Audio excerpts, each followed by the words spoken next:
해외여행에 결격이 없는 자는 무슨 의미인가요? 범죄 사실이 없는지 여부입니다. 간혹 이 회사는 해외 출장이 많아서 그런가 보네요.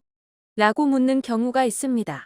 이를 묻는 것은 회사에서 취업 규칙에 명시하는 직원 신의 성실의 의무에 부합한 사람을 선발하기 위함이라고 보시면 됩니다. 개인정보상 회사는 특정 직업군을 제외하고는 개인의 범죄 사실을 조회할 수가 없습니다. 다.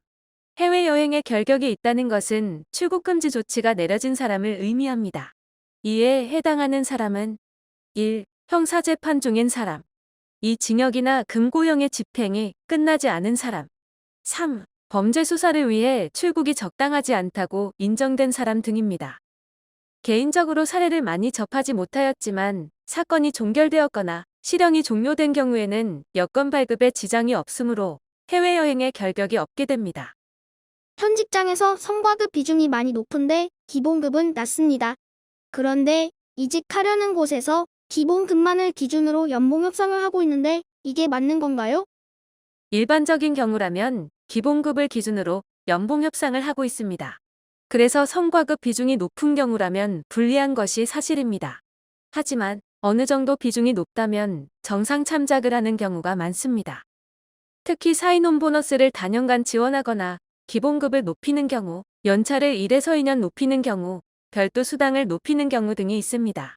이런 경우는 이직하시는 기업과 적절한 수준에서 딜을 하시길 추천드립니다.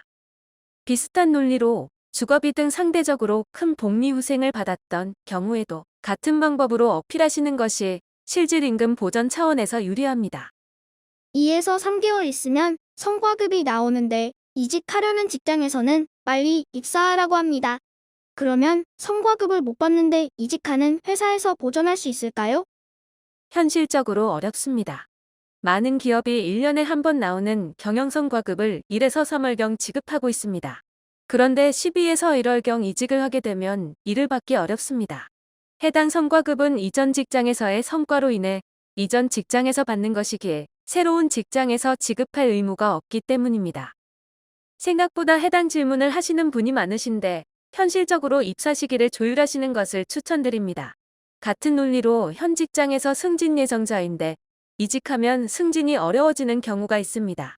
이는 연봉 협상 시에 연차를 인정받아 승진에 대한 보장을 받는 방향으로 어필해 보시는 것이 좋습니다. 구체적으로는 입사 시 승진, 해당 기업 승진 시점의 승진, 선 승진하되 연봉은 동결 등의 방법이 있습니다.